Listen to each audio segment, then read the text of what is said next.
Hi everyone. Welcome to Fluent English Journey. I am so happy you're here today. If you haven't already, make sure to subscribe so you can get daily tips to improve your English. My name is Jara, and I am really excited to spend this time with you. Today, we are going to talk about something very important, something that is at the heart of learning English. Many people think that learning English means memorizing long lists of words or studying complicated grammar rules. Yes, words and grammar are important. They are like tools in your English toolbox. But here's the thing, today we are going to focus on something simpler, something more powerful. We are going to talk about finding your own voice in English and learning how to talk about your everyday life. This is where real fluency starts. Many learners make the mistake of thinking that they need to focus only on difficult words, formal topics, or serious discussions to sound fluent. They might think that talking about science, business, or world events will make them sound smart. But the truth is different. Fluency doesn't start with difficult words or serious topics. It starts with the small moments in your daily life, the things you actually do and think about every day. Think about your conversations with friends. Do you usually start by talking about politics or grammar rules? Not really. Most of the time, you talk about your day, your plans, your feelings, or funny things that happen. You might talk about what you ate for breakfast, what you are going to do after school or work, or your favorite TV show. These small conversations may seem simple, but they're actually the most important. Being able to talk about your daily life in English is where learning becomes real. This is the point when English stops being just a school subject and starts becoming part of who you are. You stop learning words just to pass exams and start using them to express your thoughts, feelings, and experiences. I remember when I was learning another language. I studied hard. I could read textbooks, understand articles, and explain complicated ideas. But then someone asked me a simple question, "What did you do yesterday evening?" I froze. My mind went blank. I knew all the words cook, dinner, watch, TV, but I didn't know how to make a real sentence. It felt like having a full dictionary in my head, but no way to use it. That moment taught me a big lesson. Language is about connection. We don't learn English just to pass exams or read newspapers. We learn it to share our stories, express feelings, and connect with other people. Talking about your life, your morning routine, favorite food, or weekend plans is not just practice. It is a way to open a door for others to understand you and for you to understand them. So here's the key idea I want you to remember today. Learning English starts with your life, your story, your day, your thoughts, your experiences. When you can talk about yourself, you are already speaking real English. Now, let's get practical and have some fun. Today, we're going to take a simple journey through a typical day in your life, from the moment you wake up until the time you go to bed. Along the way, I will show you useful English words and expressions that you can start using immediately in your daily conversations. We will start with your morning routine, how you wake up, get dressed, and eat breakfast. Then we will move on to talking about your commute, whether you walk, take a bus, drive, or ride a bike. After that, we will describe your daytime activities, studying, working, or doing chores. Finally, we will explore your evenings, how you relax, cook dinner, spend time with family or friends, or watch your favorite show. We'll also talk about weekends, those special days when life feels a little different, slower, and happier. While we do this, I want you to learn not just how to say what you do, but also how to share your feelings and opinions. Real English doesn't sound like a list of actions. It sounds like a story. For example, instead of saying, "I wake up at 7," you can make it more natural. "I usually feel tired in the morning, but a hot shower helps me feel fresh." This makes your English sound alive and real.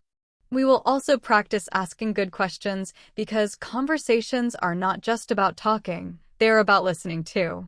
Asking questions shows you are interested in other people's lives. You can ask things like, What time do you usually wake up? Or do you drink coffee in the morning? These questions help conversations flow naturally and make them more personal. This lesson will be very helpful if your English level is around B1 intermediate. By the end, you will be able to talk about your day, your life, and your feelings in a way that feels natural and real. So, let's begin this journey together.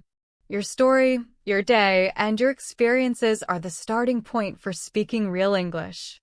Let's make your English come alive. But honestly, these skills are useful for everyone, no matter your level.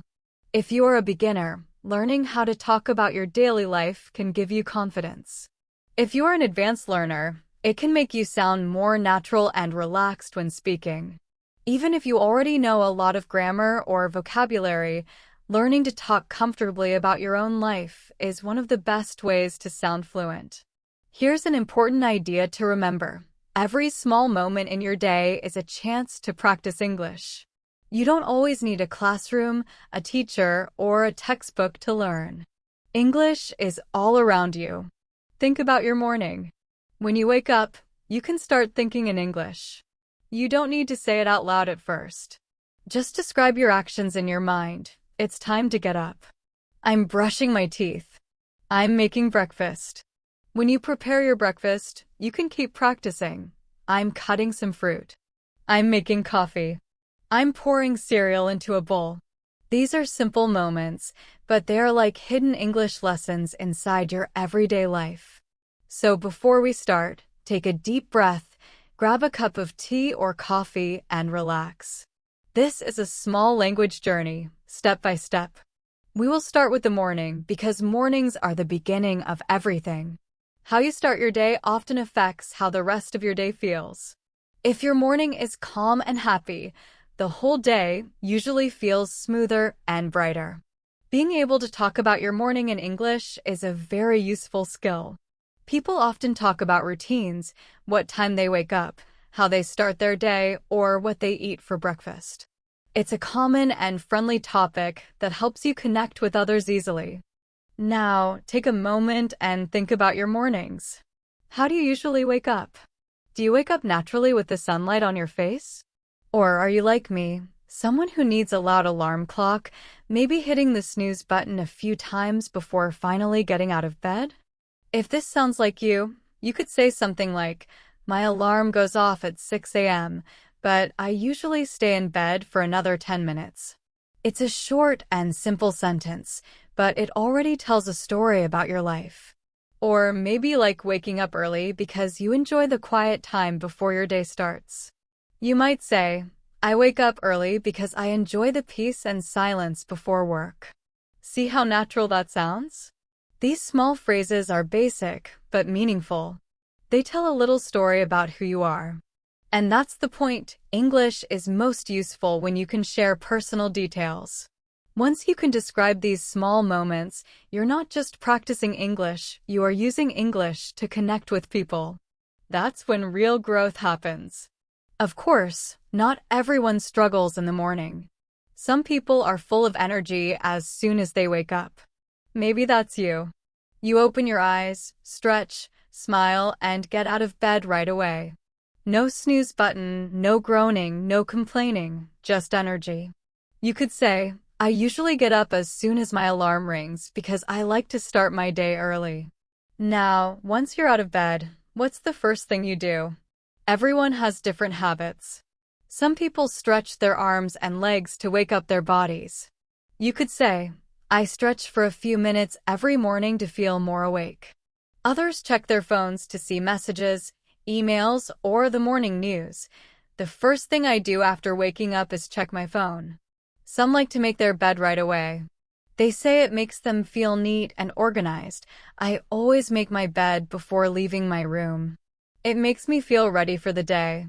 And of course, some people leave their beds messy. That's fine too. Talking about these habits is excellent English practice.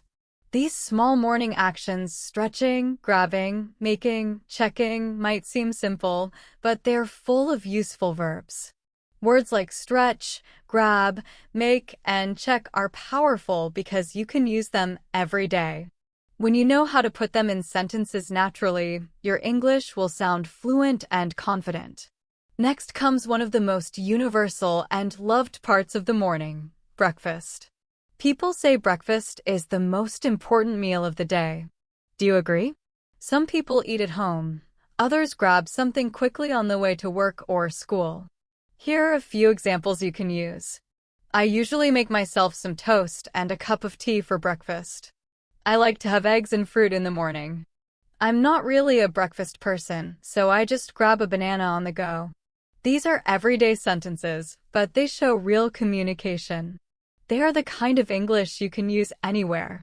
Some people love cooking. Maybe you enjoy making a full breakfast on weekends. You could say, I enjoy cooking a big breakfast on weekends when I have more time. See how adding small details like when and why makes your English sound natural and alive? So as you can see, mornings are more than just the start of your day. They're full of opportunities to practice English, describe your life, and share your story. Every little action, from waking up to having breakfast, can become a small step toward fluency. Mornings are full of opportunities to practice English. Every small action, stretching, checking your phone, or sipping coffee can become a real English sentence. The best way to learn is to describe what you do, simply, clearly, and from your own experience. Maybe you enjoy cooking something a little special for breakfast. You might like scrambled eggs, pancakes, or toast with butter and jam. Some people love a sweet breakfast, pastries, fruit, or a bowl of cereal with milk. Others prefer something savory, like eggs, soup, or rice. Everyone has different habits, and that's what makes conversations about food so interesting.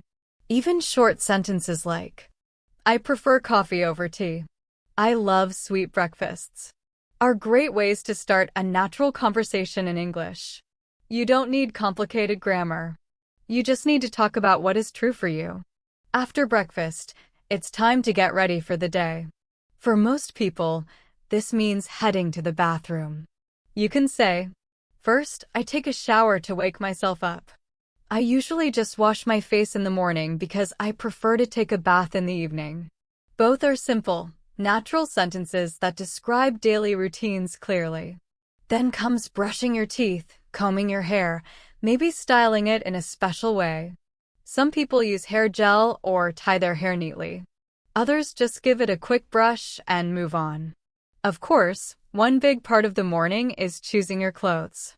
Some people plan their outfits the night before to avoid stress in the morning. You could say, I choose my clothes before going to bed, so I don't waste time in the morning. Others make quick decisions, grabbing something casual and comfortable.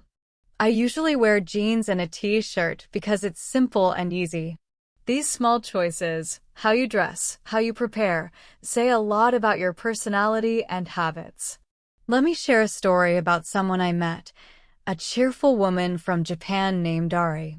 She came to London to study English, and she was one of the most positive people I've ever met. But there was one problem: she hated mornings. Getting out of bed felt like a battle every day. She once laughed and said, My alarm clock is my worst enemy. Every morning, she would hit the snooze button at least 3 times before finally getting up. When she joined English classes, she found it surprisingly hard to talk about her mornings. She didn't enjoy them, so she didn't want to describe them. If her teacher asked, What do you do in the morning? She would just shrug and say, I wake up late. One day, her teacher gave her a simple and fun idea that completely changed how she felt. Why don't you make English part of your morning routine? It sounded strange at first, but Ari decided to try. The idea was easy. Pick an English podcast or a fun English song you love and play it every morning. Then, as you go through your routine, brushing your teeth, making breakfast, or getting dressed, describe what you're doing out loud, even if it's just to yourself. Ari chose a fun, upbeat English pop song that always made her laugh. It gave her energy and made her mornings feel lighter. She started saying things like, I'm brushing my hair. I'm making my breakfast now. At first, It felt strange to talk to herself, but soon she noticed that her mornings became more enjoyable. She began to connect English learning with fun and positivity. Over time, this small habit made a huge difference. Her English became more natural, her pronunciation improved, and she felt more confident speaking in class.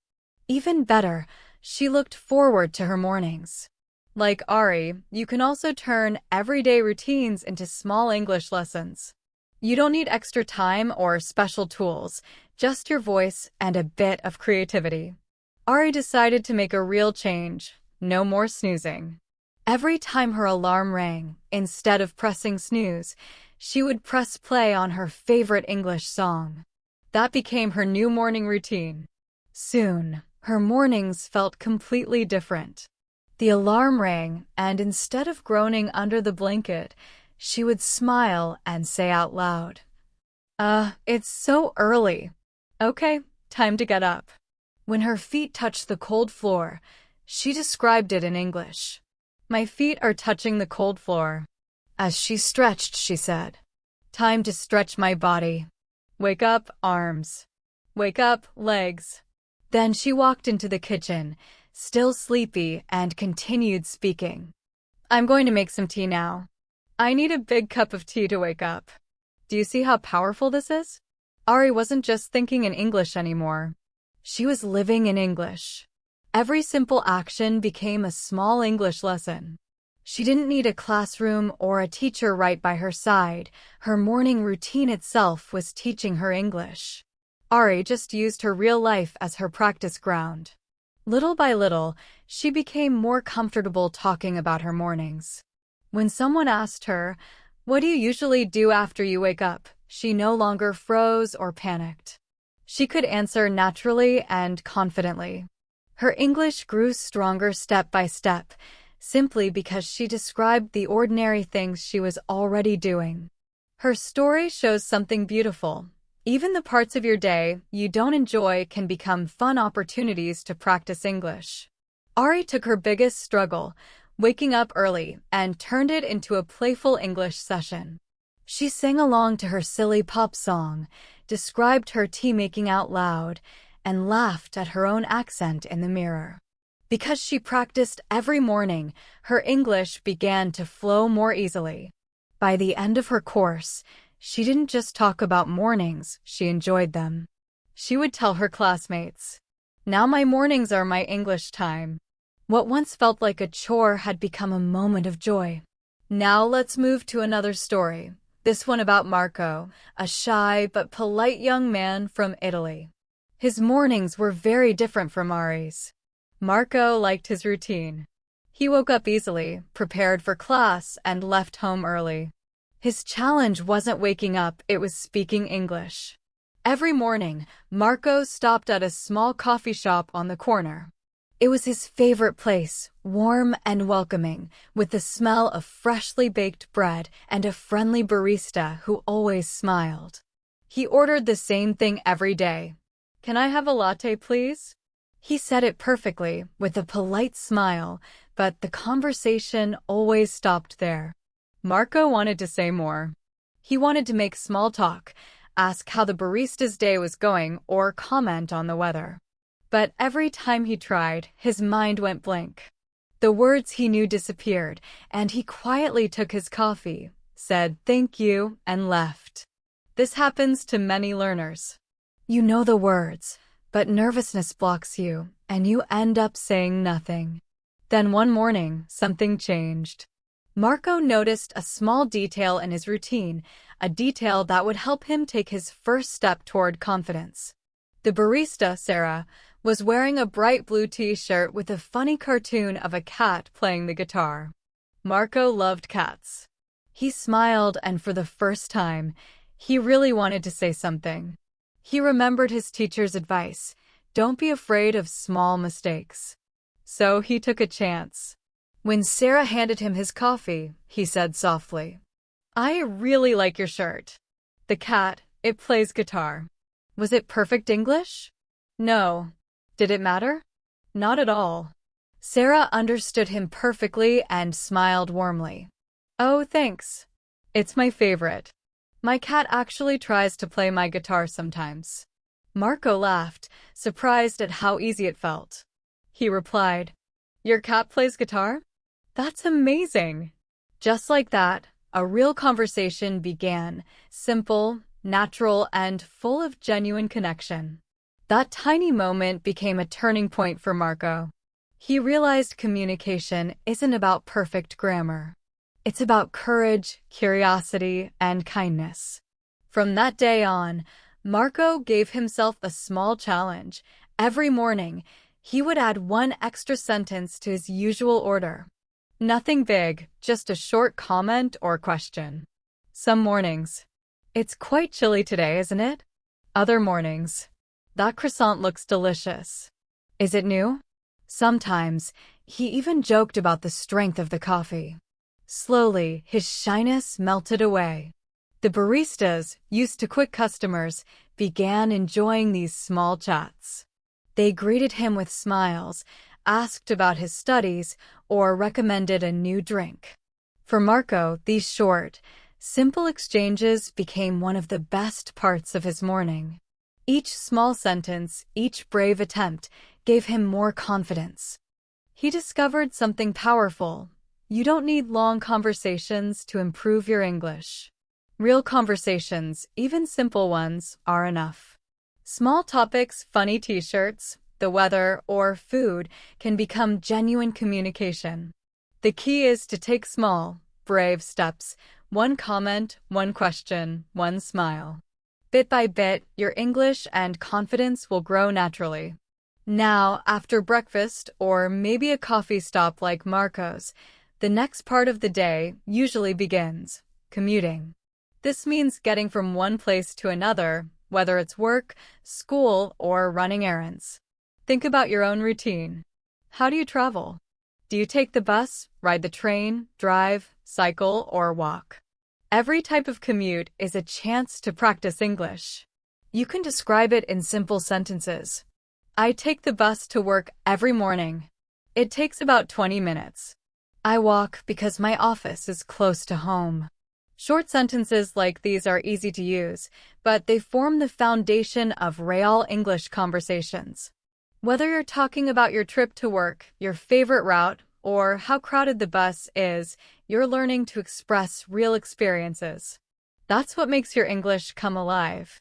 Every way of getting around, walking, driving, taking the bus, or riding the train comes with its own set of useful words and phrases. When you talk about your commute, you're not just describing a trip.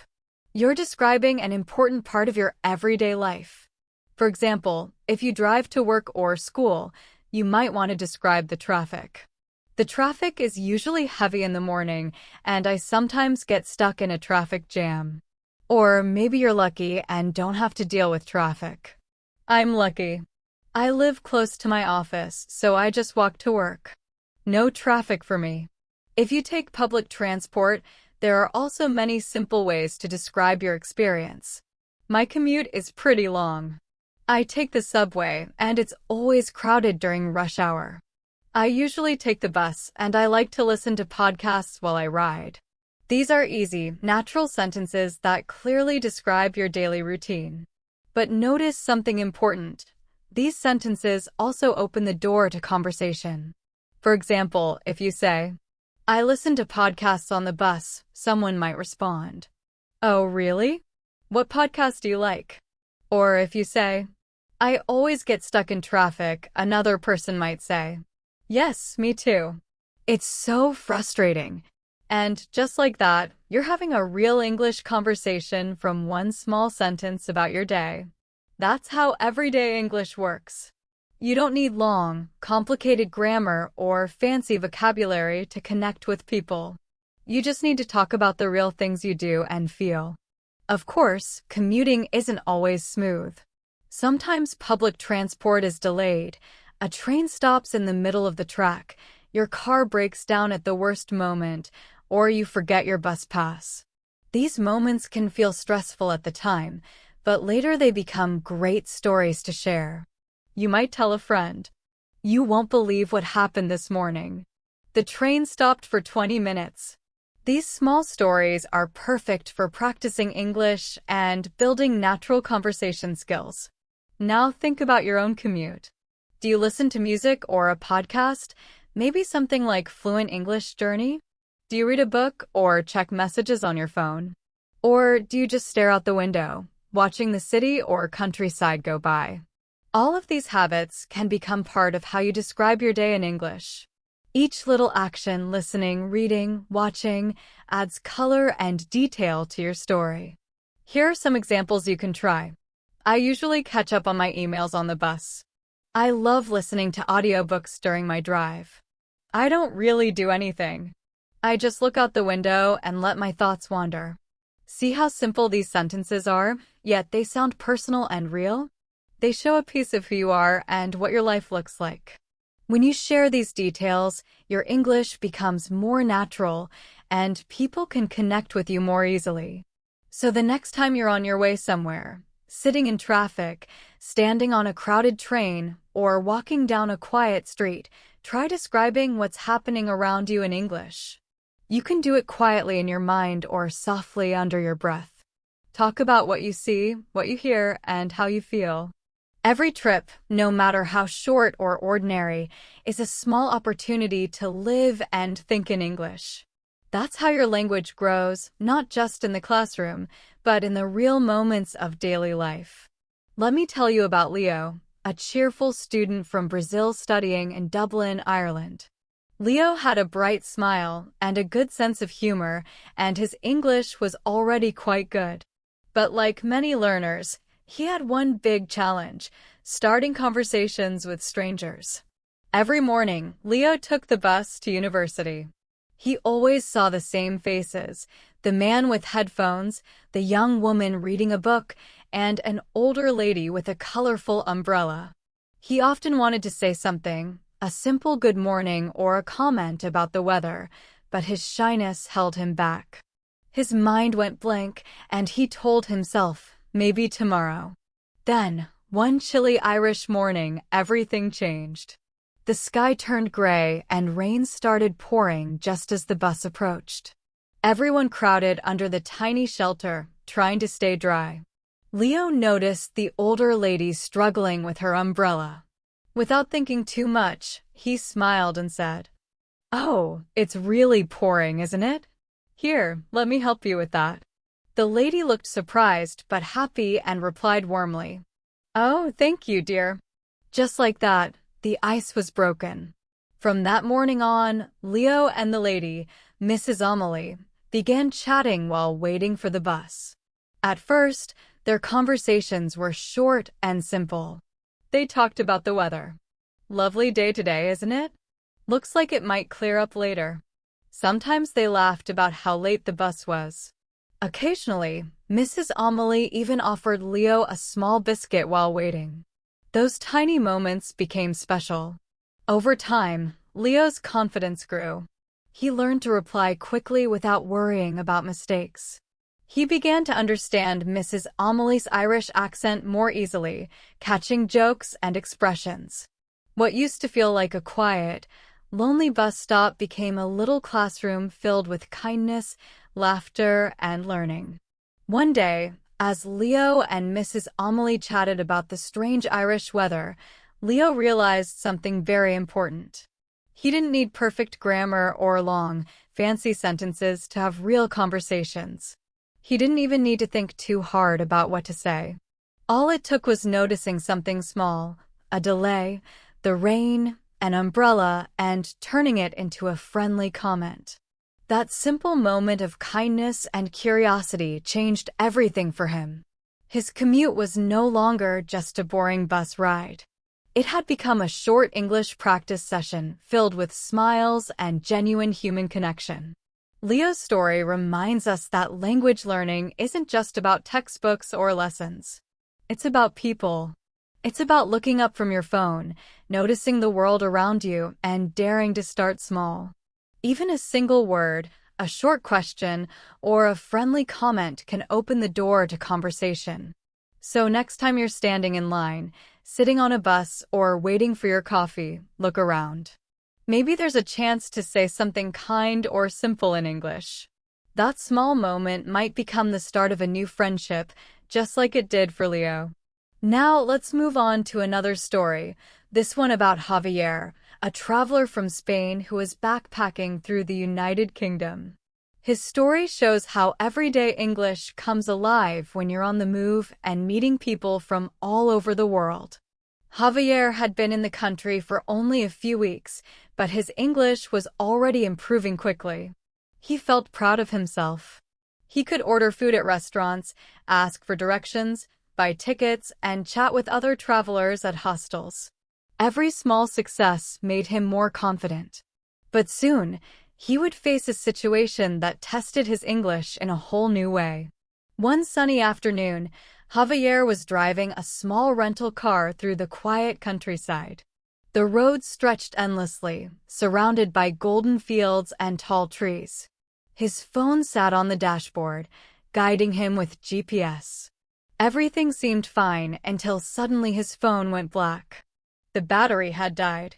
No GPS, no paper map, no clue where he was. At first, he laughed nervously, thinking, "It's fine. I'll find my way." But as minutes passed, his laughter faded. He drove for 15 more minutes without seeing another car, house, or even a clear road sign. His stomach tightened with worry. Every turn looked the same, and the more he tried to guess the right direction, the more lost he felt. Finally, in the distance, he spotted a small gas station, old, quiet, and a bit lonely-looking. Relieved, he parked his car and took a deep breath. This was it. He would have to ask for help in English with no phone, no translator, and no notes, just his memory and courage. He stepped inside. Behind the counter stood a friendly-looking man with a big smile and a baseball cap. Javier approached slowly and said nervously, "Excuse me, my phone is dead and I am lost. Can you help me find the way to Springfield?" The man chuckled kindly. "Springfield, huh? Well, there are quite a few of those. Which Springfield are you heading to?" Javier blinked, realizing his mistake. He hadn't said which one. His cheeks turned red. "Oh, the one with the big university," he added quickly. Got it," the man said, nodding. "Springfield with the university. No problem. You're actually a bit off course. Here's what you need to do. Head back the way you came for about 5 miles, then take a left at the old mill. After that, keep going straight for 10 miles until you reach the highway. From there, just follow the signs. You can't miss it." Javier listened carefully, his mind racing to remember every detail. But after a moment, his confidence faded. The directions were long, and the man spoke quickly. Javier smiled shyly and said, "Can you say that again, please, slowly?" The man nodded kindly and repeated the directions step by step, speaking slower this time. He even grabbed a small piece of paper and drew a simple map with arrows and labels. When he finished, he handed it to Javier with a smile. "Here you go. That should get you there safely." Javier's relief was instant. He grinned widely. "Thank you so much. You're very kind." "No problem, buddy. Travel safe out there," the man replied. Back in his car, Javier looked at the paper map and laughed to himself. He had survived his first real, lost in translation moment all on his own. No app, no translator, just simple English and human kindness. It wasn't perfect English, but it was real communication, and that's what mattered. This experience taught him something powerful. Sometimes learning a language isn't about getting every word right. It's about staying calm, being brave, and connecting, even when you feel nervous or unsure. From that day on, Javier felt more confident speaking English anywhere, knowing that even in tricky situations, simple communication and kindness can guide you through. Javier could now find his way, both on the road and in conversation. "That should get you there," the man said, handing him the paper. Relief washed over Javier. He thanked the man again and again, his words flowing quickly, mixed with gratitude and nervousness. Then he returned to his car, carefully placing the little map on the passenger seat. As he drove, Javier repeated the instructions out loud, like a mantra. Head back 5 miles, left at the old mill, 10 miles straight, highway. Each phrase felt like a tiny victory, proof that he could use English to solve real-life problems. What could have been a stressful, panicked moment turned into one of the best learning experiences of his trip. He realized he had learned practical, everyday English phrases. Head back, take a left, follow the road, hit the highway.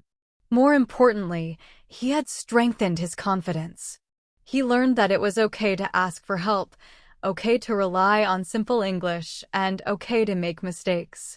Most people, he discovered, were more than willing to lend a hand if he just spoke up. It had been stressful in the moment, yes, but he came out stronger, with better English, a valuable life skill, and a story worth telling. That day, Javier discovered an essential truth. Language is not just about memorizing words. It is a tool to connect, solve problems, and navigate the world. Now, moving beyond commuting or traveling, we come to the heart of most people's daily routines, work and study life. This is where we spend a huge part of our waking hours, so being able to talk about it in English is important, not only for professional or academic success, but also for feeling confident and included in your environment. Think about your own day. What do you usually do at work or school? Maybe you start the morning by checking emails, responding to messages, or reviewing your schedule. Perhaps your day is filled with meetings, writing reports, making phone calls, or handling tasks under deadlines. You can describe your responsibilities in simple sentences. I handle customer inquiries. I am responsible for managing the team schedule. If you are a student, your routine might look different. I attend lectures and take notes. I'm working on a research paper this semester. I have to prepare a presentation for class. Even these simple sentences give a clear picture of your day while helping you practice English naturally. Of course, daily routines are not just about tasks, they're also about people. Who do you interact with? Do you get along with your boss, professor, or classmates? Maybe you chat briefly during breaks, collaborate on projects, or coordinate responsibilities with colleagues. Talking about people in your routine adds personality to your descriptions and makes your English sound real and natural. For example, I usually have lunch with my classmates. We talk about our assignments and share ideas. I have a team meeting every morning. We discuss goals for the day. These small details turn ordinary routines into natural, meaningful English practice. By noticing the simple things in your work or study life and describing them clearly, you strengthen both your vocabulary and confidence. Over time, these small daily reflections build into fluency, making it easier to communicate naturally with coworkers, classmates, and new friends. Let me give you one more example. Anna was preparing for a work meeting. She decided to use it as an opportunity to speak up in English, even though she felt nervous. She rehearsed simple phrases, focusing on expressing her ideas clearly rather than perfectly. I suggest we try a social media campaign for this audience. We could test this idea with a small group first. When the meeting began, her heart raced as usual. But she reminded herself of a simple rule: small steps first. She started by commenting on someone else's idea. I like your suggestion. Maybe we could also consider. The words felt shaky, but they came out. One sentence led to another, and soon Anna was contributing more actively than ever before. Her colleagues noticed and responded positively. They asked questions, nodded, and even built on her suggestions. Anna realized that speaking English in real-life situations doesn't require perfection. It requires courage and clarity. By focusing on simple, concrete ideas, she could communicate effectively and gradually build confidence. Her story shows a common truth. It's okay to start small. Even short sentences, polite questions, or expressing support for others can make a big difference. For example, "Great work on that project. Do you need any help with this task?" These small phrases practice English naturally and strengthen relationships at the same time. Daily routines, from morning rituals to commuting, work tasks to lunch breaks, are full of opportunities to use English naturally. By noticing the small moments, describing them clearly, and speaking step by step, you build both fluency and confidence. Engaging with others in daily life creates countless opportunities to practice and improve your English. Sharing achievements, expressing challenges, commenting on your surroundings, or even making a simple observation can all become stepping stones to fluency and confidence. Anna experienced this firsthand at work. She had a big meeting coming up and wanted to share her ideas, but she felt nervous. In the past, she often stayed quiet, worried about making mistakes in English. This time, she promised herself she would speak up, no matter what. Before the meeting, Anna prepared carefully. She picked 3 main ideas she wanted to discuss and wrote short, simple sentences for each. She practiced saying them clearly and politely, not perfectly. She also prepared phrases to join the conversation, such as, "I think we should consider. From my perspective. That's a great point, and I'd like to add." When the meeting began, Anna felt nervous. Her heart raced. But when there was a pause, she took a deep breath and said, "If I may just jump in for a second, I think we should consider a social media campaign that focuses on user-generated content." The room became quiet. Her manager nodded. "That's an interesting idea, Anna. Could you explain more?" Anna explained her idea fully. Her English wasn't perfect. She stumbled a bit, but she spoke clearly and confidently. By the end of the meeting, she had spoken 3 times, and one of her suggestions was chosen. She felt proud. Anna learned an important lesson. Even imperfect English can make a difference. Preparation and courage matter more than perfection. A few practice phrases and the decision to speak up can give you confidence and help you contribute in a professional setting. Now, let's move from the workplace to study life. Carlos, a smart engineering student from Colombia, was working on his master's degree in Canada. He could understand his professors and read textbooks easily. But study groups were a challenge. His classmates were from all over the world, Canada, India, China, and they discussed complex problems very quickly. Carlos could understand the words, but by the time he thought of a question or comment, the conversation had already moved on. He often sat silently thinking, "I know the answer. I have something to say, but it's too late." One evening, Carlos spoke to his Canadian classmate Sarah. She gave him simple, practical advice. Don't wait for the perfect sentence. Just start with one short phrase or question. You can say, "Can you clarify?" "What about?" or "So you mean?" Just get the first words out, then continue.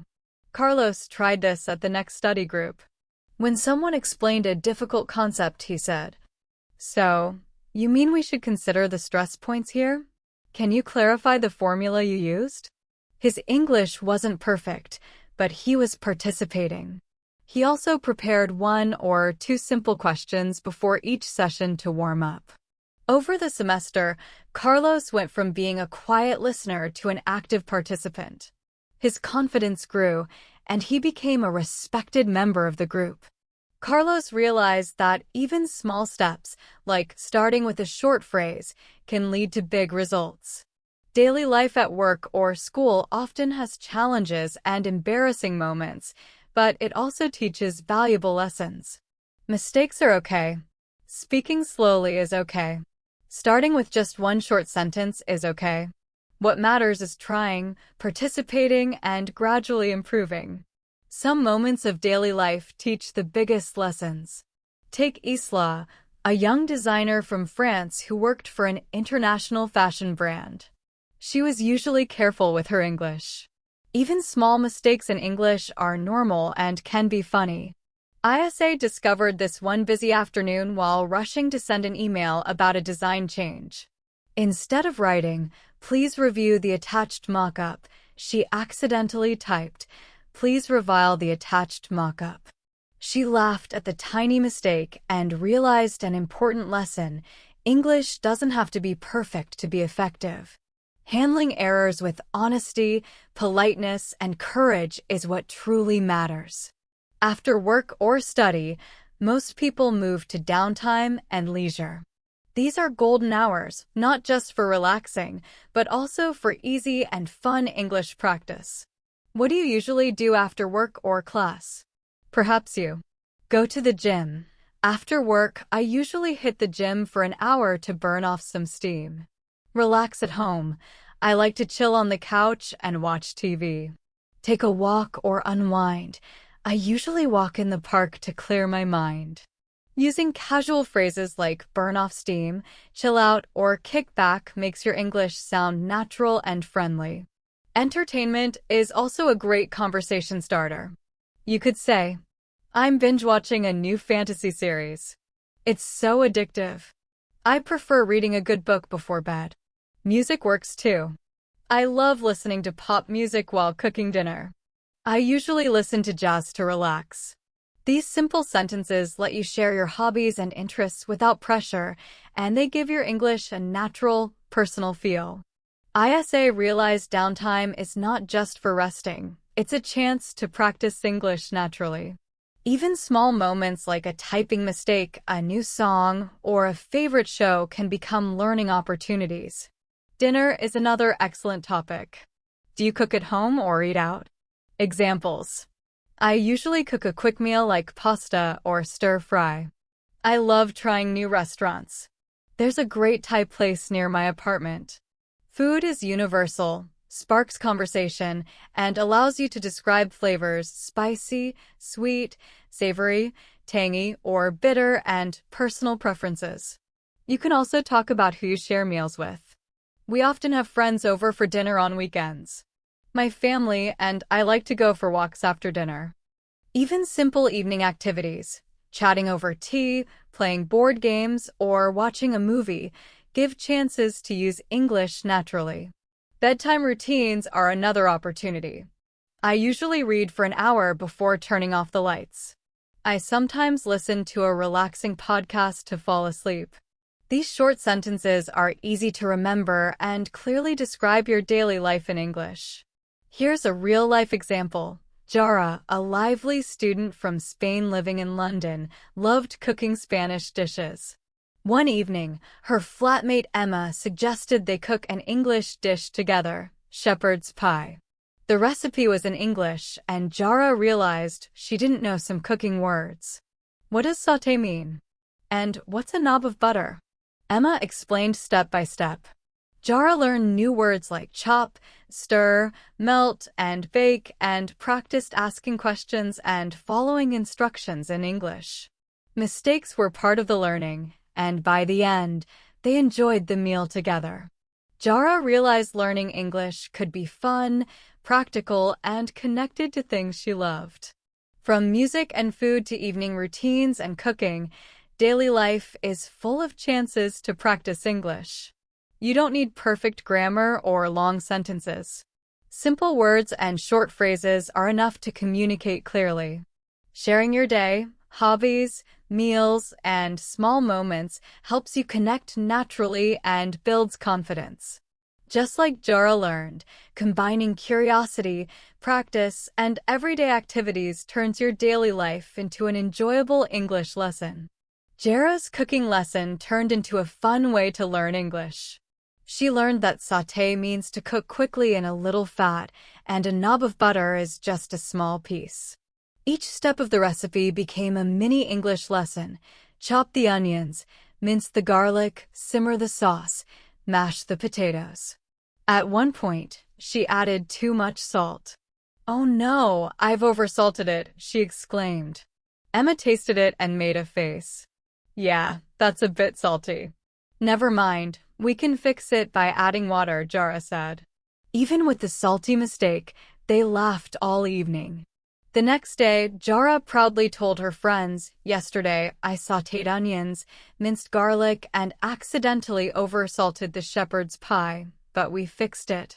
She realized that learning English while doing something fun, like cooking, made words easier to remember than just practicing grammar or vocabulary. Cooking gave her a way to use real words in real situations, making learning feel natural. Then there's Kenji, a quiet young man from Japan. After long hours at the office, he was usually too tired to study. One day, he had an idea. Instead of watching his favorite American sitcoms with Japanese subtitles, he switched to English subtitles. At first, it was hard. He had to pause, rewind, and look up words, but because he loved the shows, it didn't feel like studying. After a few weeks, Kenji noticed something amazing. He could understand jokes, phrases, and expressions naturally. Later, he joined an online fan group for one of the shows. At first, he only read posts. Then he wrote a short comment, "I think Chandler is so funny. His sarcastic comments always make me laugh out loud." He had borrowed a phrase straight from the show. That small step gave him confidence to write more. Kenji realized that English can be learned naturally when you enjoy what you're doing, even in small steps. Talking about food is another easy way to practice English. Describing flavors makes conversations more interesting. Words like spicy, sweet, savory, tangy, or bitter help people understand exactly what you mean. "I like this curry. It's spicy and tangy. This chocolate cake is sweet and rich." Food is also about who you share it with. Do you eat with family, flatmates, or alone? You can describe your evenings. "We often have friends over for dinner on weekends. My family and I like to go for walks in the park after dinner." Even small activities, playing board games, watching a movie, or chatting over tea, are opportunities to practice English naturally. Bedtime routines are another chance. I usually read for about an hour before turning off the lights. Sometimes I listen to a relaxing podcast to help me fall asleep. These short sentences are easy to remember and clearly describe daily life. Jara's real story in London illustrates this perfectly. She usually cooked Spanish dishes, but one evening her flatmate Emma suggested making shepherd's pie, a traditional British dish. Jara was excited but nervous. She didn't know some of the cooking verbs. "What does sauté mean? And what is a knob of butter?" Emma explained each step. Sauté means cook quickly in a little fat. A knob of butter is a small piece. As they cooked, chop the onions, mince the garlic, simmer the sauce, mash the potatoes. Jara learned English naturally while doing something she loved. Jara accidentally added too much salt. "Oh no, I've oversalted it," she exclaimed. Emma tasted it and made a face. "Yes, it's a little salty," she said. Jara quickly fixed it by adding some water. Even with the mistake, they laughed together all evening. The next day, Jara proudly told her friends, "Yesterday, I sautéed onions, minced garlic, and oversalted the shepherd's pie, but we fixed it." Through this experience, she learned that doing something fun, like cooking, is a great way to learn English. Using words in real situations helps them stick in your memory much better than just studying grammar or vocabulary. Cooking with a friend gave Jara new words, a fun experience, and more confidence in using English. Jara's cooking lesson turned into a mini English class. She learned new terms like sauté, to cook quickly in a little fat, and a knob of butter, a small piece. Every step of the recipe, chop, mince, simmer, mash, season, grate, became a chance to practice words aloud and remember them naturally. Even mistakes were part of the learning process and made the experience memorable. Kenji, a quiet young man from Japan, had a different approach. He worked long hours and felt too tired to study English formally. Usually, he just watched TV. One day, he decided to switch his American sitcoms from Japanese subtitles to English subtitles. At first, it was hard. He had to pause, rewind, and look up words. Some jokes were confusing, and he often missed punchlines. But because he loved the shows, it didn't feel like studying, it was fun. After a few weeks, Kenji noticed something amazing. He was learning phrases, expressions, and jokes naturally without memorizing. Then he joined an online fan group. At first, he only read posts, but one day he wrote a short comment. "I think Chandler is so funny. His sarcastic comments always make me laugh out loud." That small step gave him confidence to write more. Slowly, he began replying to posts, joining discussions, and even participating in voice chats. Talking about something he loved made speaking English easier and more natural. Key lesson from Jara and Kenji. English can be learned through fun, everyday activities. Mistakes are normal and part of the process. Using English in real, meaningful contexts, cooking, watching shows, chatting online, builds confidence faster than strict study alone. Think about your own free time. Cooking, reading, watching TV, playing games, or listening to music can all be opportunities to practice English naturally. The key is curiosity, small steps, and enjoying the process. Mistakes are not failures, they are part of learning. They are simply steps forward on your learning journey. Each small effort, asking a question, writing a comment, or trying a new word, adds up over time. Kenji's progress shows that learning English doesn't have to be boring or stressful. It can be part of your everyday life and favorite activities. Jara and Kenji both found ways to make English meaningful, useful, and fun. With patience, practice, and a bit of courage, anyone can improve their English by connecting it to the things they love. For Kenji, watching his favorite TV show helped him practice English without even realizing it. There was no pressure to speak perfectly or worry about grammar rules. Instead, he focused on the story, the characters, and the jokes. Every episode taught him new words, common phrases, and real-life expressions. What he had once thought of as wasted time became a valuable learning tool, and step by step, his English improved naturally. Lena, a student from Germany, discovered a similar lesson. Shy and nervous at social events, she often preferred quiet evenings reading or watching shows. One Friday, her flatmates invited her to a casual pizza and board game night. At first, she wanted to say no, but she told herself, okay, just 1 hour. When she arrived, people were already talking and laughing. Introduced to the group, she answered a simple question. "I like strategy games like chess or sometimes Settlers of Catan." It was enough to start a conversation. Throughout the evening, Lena added small comments, asked short questions, and used polite phrases like, "Oh, really?" or "That's interesting," to show she was listening. By the end of the night, she had stayed over 3 hours, learned a new board game, and had multiple conversations in English. Lena realized an important lesson. Just showing up and participating makes your English flow naturally. She didn't need perfect sentences. Small contributions and active listening were enough to build confidence. Sometimes, the best way to learn English is to join others, participate in fun activities, and let conversation happen naturally. Weekends are different from work or study days. They're all about free time, hobbies, and experiences. That makes them perfect topics for conversation. You could ask someone, "What do you usually do on the weekend? Do you prefer to relax at home or go out and do activities?"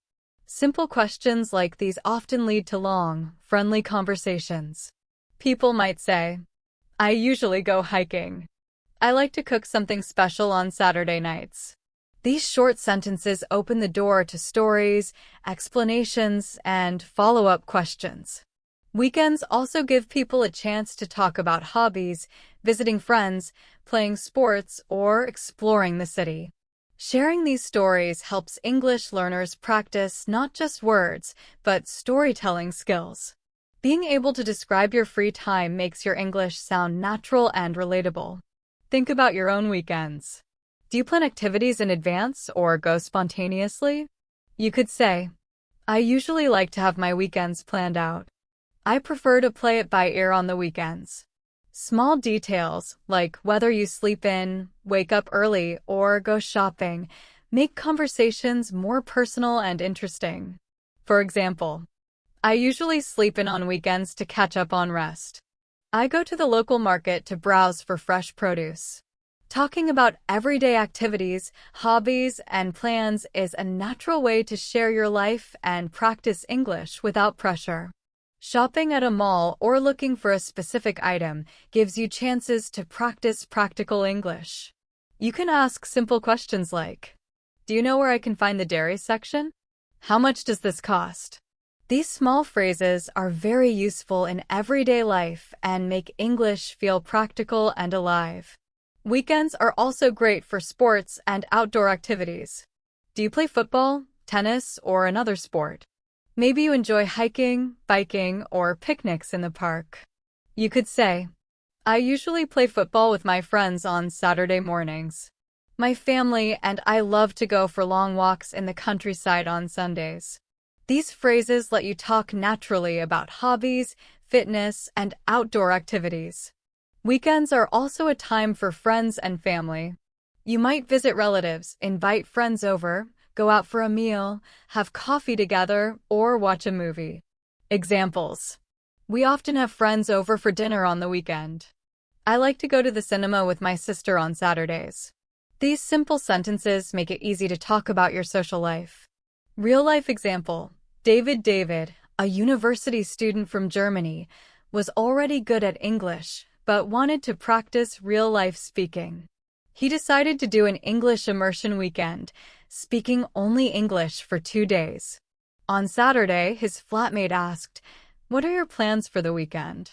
David replied, "I'm going to try to only speak English for the whole weekend." It's a bit of a challenge. During the weekend, he spoke English in cafes, stores, and with friends.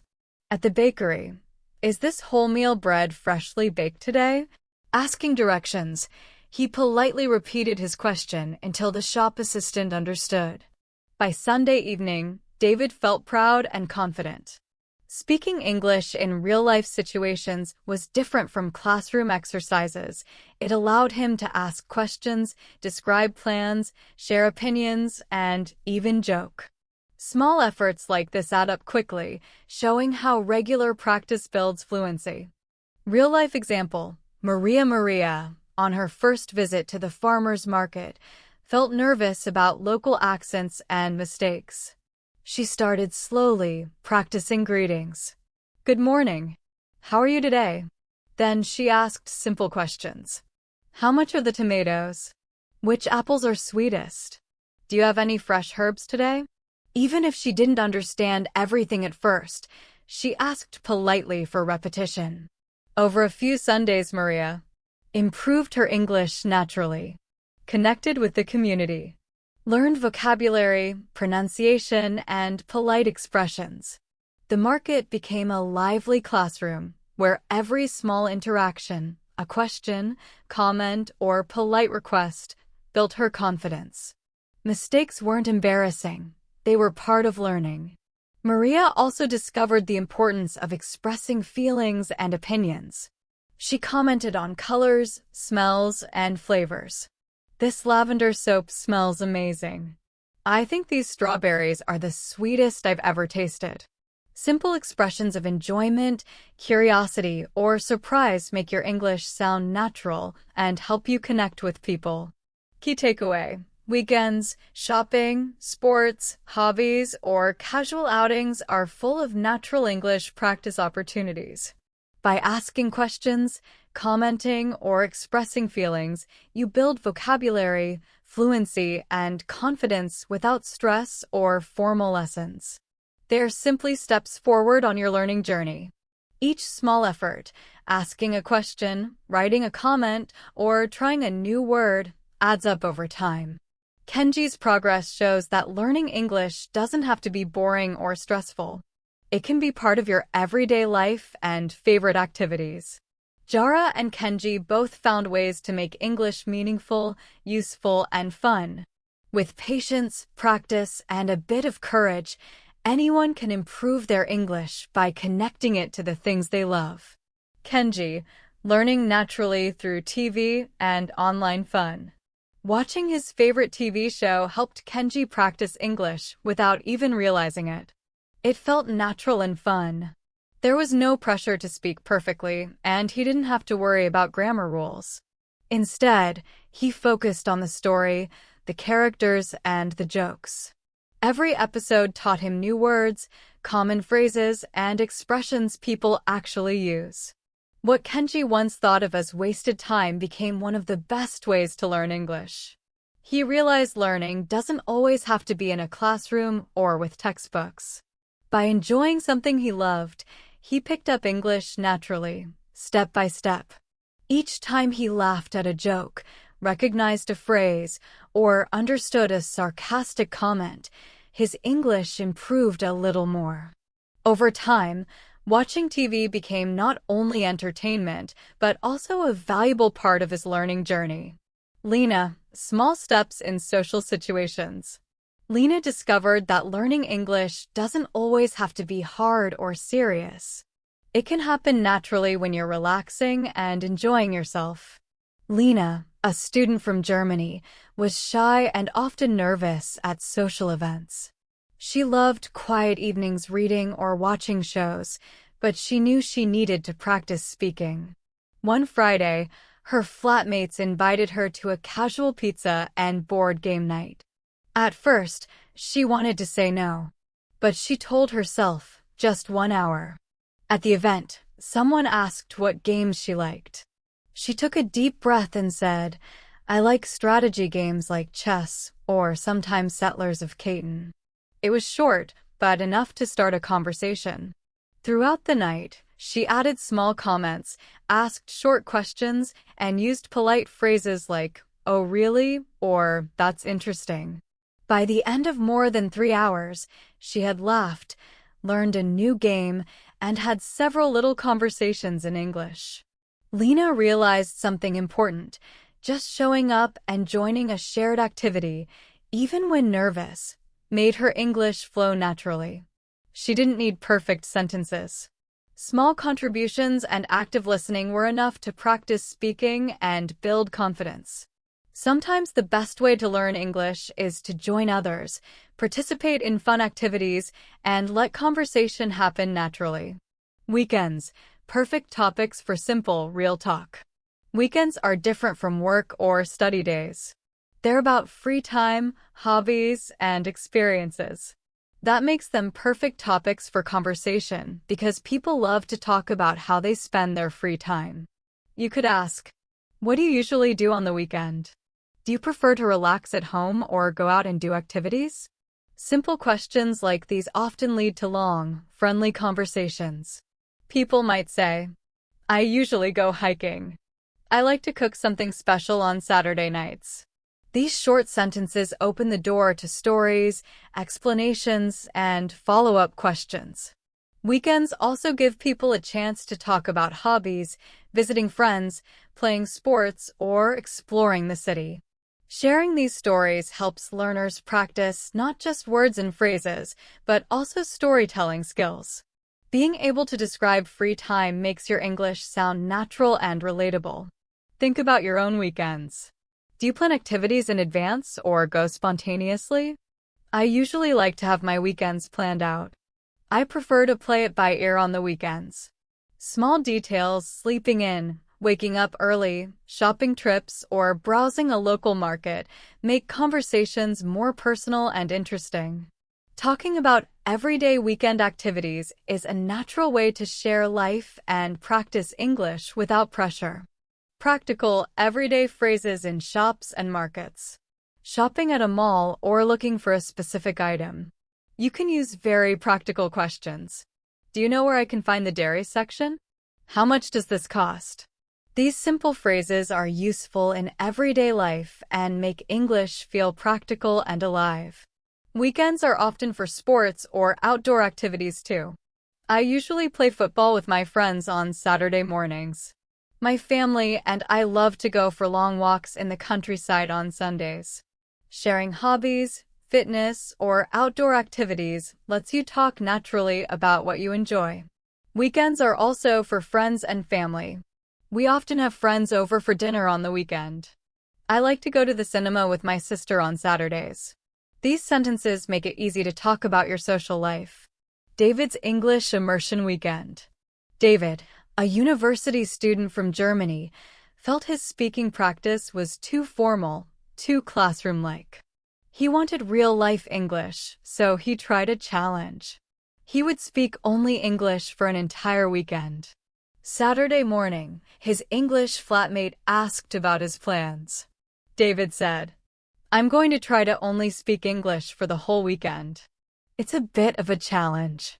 His flatmate offered to help. The weekend gave David many chances to speak, at the bakery, ordering bread, asking for directions to a bookshop, talking in cafes, stores, and with friends. At first, it felt tiring, but gradually he became more confident. He realized using English in real situations was different from classroom exercises. He was asking questions, describing plans, sharing opinions, and even joking. By Sunday evening, he felt proud. His immersion weekend gave him real practice, improved confidence, and showed that even small, regular speaking efforts can make a big difference. Maria at the farmer's market, learning through community. On her first visit to the farmer's market, Maria felt nervous. She worried about understanding local accents or making mistakes when asking questions. She walked past stalls, practiced greetings quietly, and then gathered courage to ask, "How much are the tomatoes?" The vendor answered quickly. She didn't catch everything, so she politely said, "Could you say that again, please?" He repeated the price, and she bought the tomatoes. Encouraged, Maria asked more questions. "Which apples are sweetest? Do you have any fresh herbs today?" Each interaction helped her understand accents, expressions, and polite ways to speak. After a few Sundays, Maria noticed something wonderful. She wasn't just improving her English, she was connecting with the community. People remembered her, greeted her warmly, and shared tips about recipes or local events. Over the month, Maria became confident asking questions, chatting briefly with vendors, and sharing little stories about her cooking experiments at home. The farmer's market became more than a place to buy food. It turned into a lively classroom where her English grew naturally and she made new friends. Expressing feelings and opinions, making English personal. Beyond daily routines, a key part of conversation is expressing feelings and opinions. This is where English becomes personal and real. It lets you share more than facts. It lets you share yourself. Maria discovered this while talking to market sellers. She didn't just ask prices or ingredients. She commented on colors, smells, and flavors. "This lavender soap smells amazing." A seller replied, "I'm glad you like it. My daughter made it with fresh lavender from the garden." Maria realized that expressing simple feelings, enjoyment, curiosity, surprise, made her English sound more natural. She also learned to share opinions politely. "I think these strawberries are the sweetest I've ever tasted. This bread looks really fresh today." Each phrase helped her connect with people and gain confidence. Over time, she noticed a pattern. Every small interaction, question, comment, polite request built her vocabulary, pronunciation, and confidence. Mistakes happened, of course, but they weren't embarrassing. They were part of learning. Jara's cooking story: mistakes, new words, and fun. Jara accidentally added too much salt. "Oh no, I've oversalted it," she exclaimed. Emma tasted it and said, "Yes, it's a little salty." Jara fixed it with water. Even with the mistake, they laughed all evening. The next day, Jara proudly told friends, "Yesterday, I sautéed onions, minced garlic, and oversalted the shepherd's pie, but we fixed it." Through this experience, Jara learned that doing something fun, like cooking, is a great way to learn English. Using words in real situations helps them stick far better than just studying grammar or vocabulary.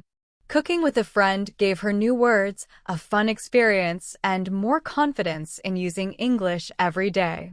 She learned new cooking words like sauté, to fry food in a small amount of fat, defined in dictionaries as frying in a small amount of fat. Merriam-Webster, each step in the recipe became a mini lesson: chop, mince, simmer, mash, season, grate. She practiced saying them aloud as she cooked, which helped them stick in her memory. Even mistakes were part of learning and made the moment memorable. The kitchen was full of laughter, smells, and English words. That one evening gave her more confidence with cooking verbs than any textbook could. She learned that mistakes are normal, sometimes funny, and part of the process. Kenji again, from subtitles to fan conversations. Kenji was a quiet young man working long hours. He was too tired to study formally. Watching TV was his only leisure. He switched from Japanese subtitles to English subtitles. At first, he paused, rewound, and looked up words. Some jokes were hard to understand. But because he loved the shows, it didn't feel like studying, it was fun. After a few weeks, he could understand jokes, phrases, and expressions naturally. He joined an online fan group. At first, he read posts. Then he wrote, "I think Chandler is so funny. His sarcastic comments always make me laugh out loud." This borrowed phrase from the show gave him confidence to write more. Slowly, he replied to others, joined discussions, and participated in voice chats. Talking about something he loved made speaking easier. With each small step, his confidence grew, even with mistakes. The big lesson from all these stories: Kenji and Jara show that learning English through hobbies, cooking, TV, online chats, works. Mistakes are normal and not failures. The key is to connect English to activities you enjoy, to be curious, and to practice a little every day. Watching TV, cooking, shopping, visiting markets, playing games, or just joining friends can become natural English practice. Each small step forward, asking a question, making a comment, trying a new word, adds up. Learning becomes part of your life, not something separate or scary. That's how English becomes easier, more real, and more natural. Every correction, every repeat, and every smile from a local felt like progress. Maria's trips to the market became more than errands. They became a joyful practice of English, a way to meet people, and a way to feel part of her new community. She realized that learning English didn't have to happen only in classrooms. It happened naturally, step by step, whenever she engaged, listened, and participated in real conversations. Ben, expressing feelings and opinions. Ben, a student from Vietnam, was curious and liked sharing his thoughts, but often felt nervous speaking English. He decided to start small, first describing his feelings and opinions to himself, then sharing them with close friends. In the morning, "I'm feeling a bit tired because I stayed up late studying. In the afternoon, I really enjoyed my lunch. The new noodle place is great." These small statements helped him practice expressing feelings naturally. Ben also practiced giving opinions politely. Talking about a recent school project, he said, "I think we should try a different approach for this part. In my opinion, adding more visuals will make it easier to understand." Using phrases like "I think," "I believe," or "in my opinion" made his English sound thoughtful and polite. Over time, Ben became more confident. He realized that talking about feelings, likes, dislikes, and opinions is not just vocabulary, it's about connecting with people. He also learned to respond to others' feelings. I understand you're stressed about the exam. I felt the same last week. That sounds exciting. I'm happy for you. Ben's story shows that expressing feelings and opinions is an essential part of everyday English, helping learners sound natural, build connections, and communicate effectively. Maya, honest expression builds confidence. Instead of saying, "It's fine," Maya decided to be honest about her feelings. I'm a bit frustrated because my neighbors are very noisy in the mornings. It's hard to sleep, and it's making me tired at work. Her colleague listened and replied, I totally understand.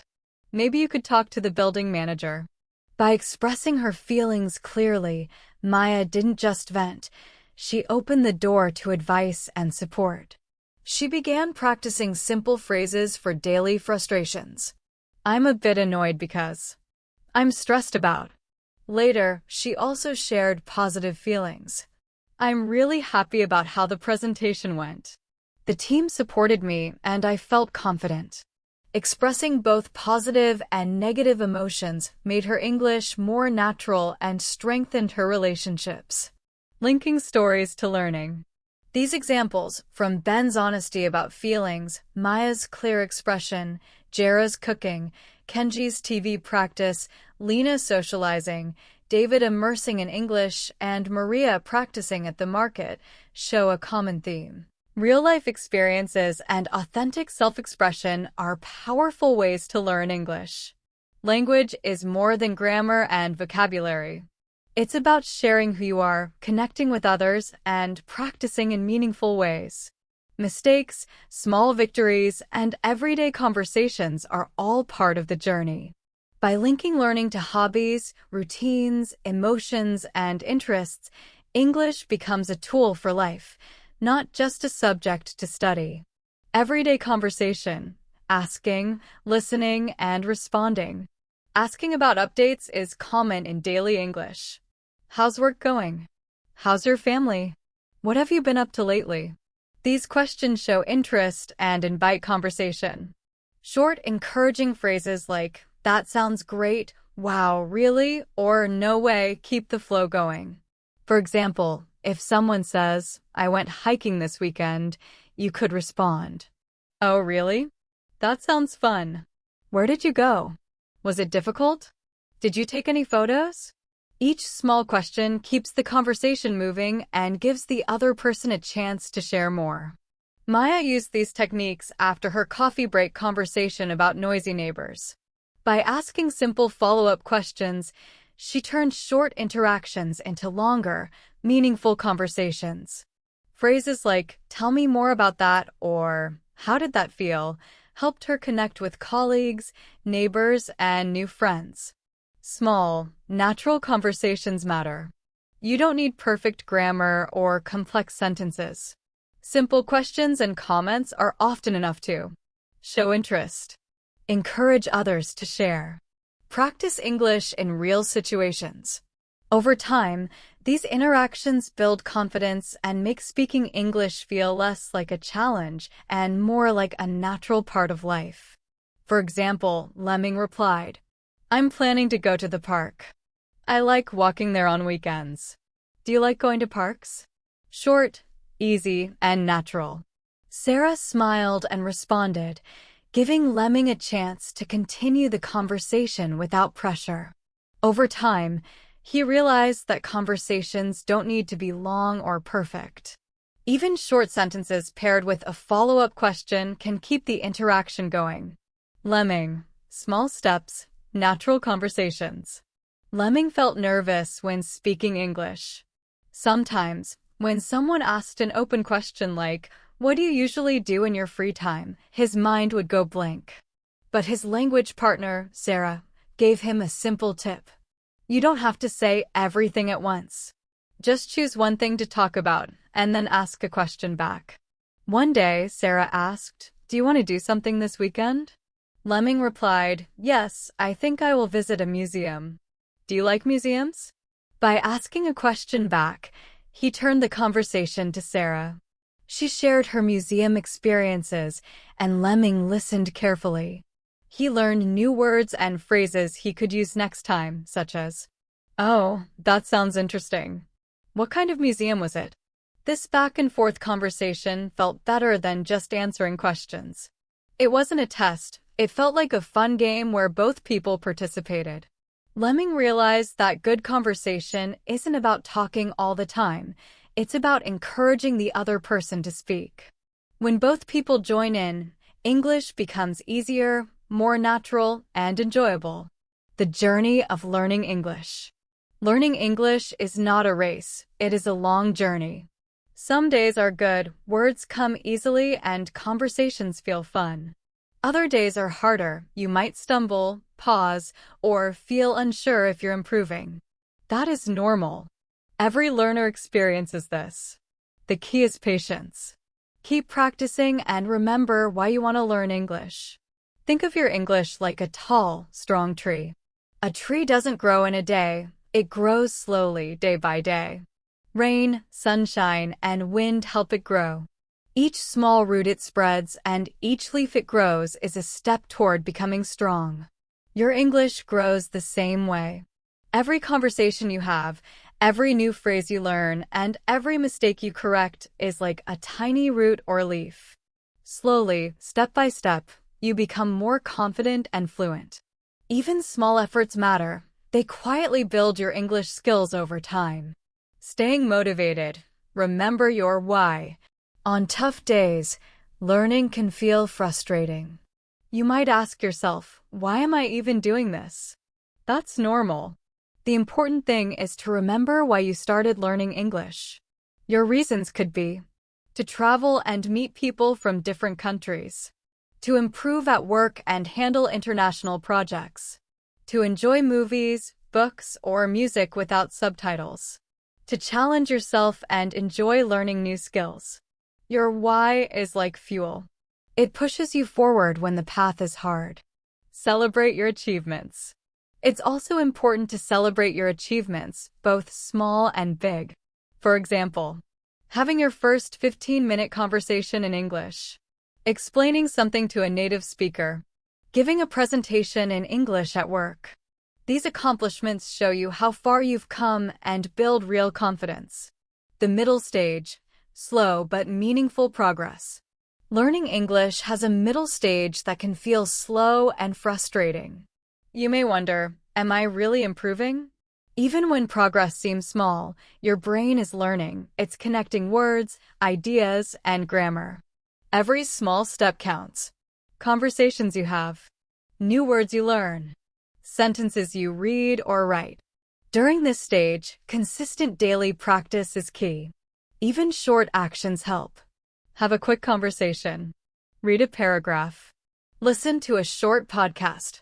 Your dedication, courage, and consistent effort are the real engines of success in English. Summary: English grows like a tree. Learning English is like growing a tree. It takes time, care, and patience. Each small conversation, every new word, and each corrected mistake is a step forward. By practicing consistently, staying curious, and speaking even when it's imperfect, learners like Lemming, Ben, Maya, and others can turn English practice into natural, enjoyable daily interactions. Growing your English like a strong tree. At first, your English is small and fragile. Then it grows slowly day by day. Some days it grows fast, other days slowly. But every small root and every leaf is important. Each conversation you have, each mistake you correct, and each new word you learn makes your English stronger. Remember, it is okay to struggle. Learning a language is not easy. But with patience, practice, and keeping your reason for learning in mind, you will improve. Celebrate your big wins. Value your small efforts. Keep moving forward. Step by step, day by day, your English will grow like a strong tree reaching toward the sky. Speak with courage, not perfection. Learning to speak English is not about being perfect. It's about connecting with people, sharing your ideas, and having the courage to speak. Every time you speak, you show your thoughts, your culture, and your unique self. Mistakes are part of learning. Each mistake is a step forward, helping you speak more easily next time. Focus on keeping the conversation going and expressing your ideas, rather than making every sentence flawless. Talking about daily life in English is more than just a skill. It's a journey that can change your life. It builds confidence, opens doors to new friendships, new ideas, and new opportunities. Your words are bridges that connect you to the world. Even small conversations help you grow. Remember, progress comes slowly, but every day you speak, you are learning and improving. Practical ways to improve. Here are some ways to make your English grow. Think in English instead of translating from your native language. Collect natural phrases like, I'm feeling a bit tired, or that sounds interesting. Practice shadowing. Copy how native speakers speak, including their rhythm and intonation. Speak out loud whenever you can, even to yourself. Record your voice, listen, and see how you can improve. Take every chance to talk, no matter how small the conversation. You've already come a long way. You can read English, maybe even write it. Now it's time to bring your English alive through speaking. Some days will be easy, some hard, but every word you speak brings you closer to fluency. Celebrate small wins. Be patient with yourself. Celebrate your small successes like using a new word in a sentence, having a short conversation without stopping, asking a question or responding naturally. These small steps add up to big progress. Your English journey is yours to enjoy. Speak about your daily life, share your feelings, ask questions, and respond naturally. The more you speak, the more confident you become. Enjoy the journey. Finally, don't forget to enjoy the process. Every time you speak English, you open new doors. You meet new people, understand new ideas, and express yourself in ways you couldn't before. Your English voice is powerful. The world is waiting to hear it. So, speak up, be brave, and keep practicing. Your effort will take you far, and your voice will reach places you never imagined.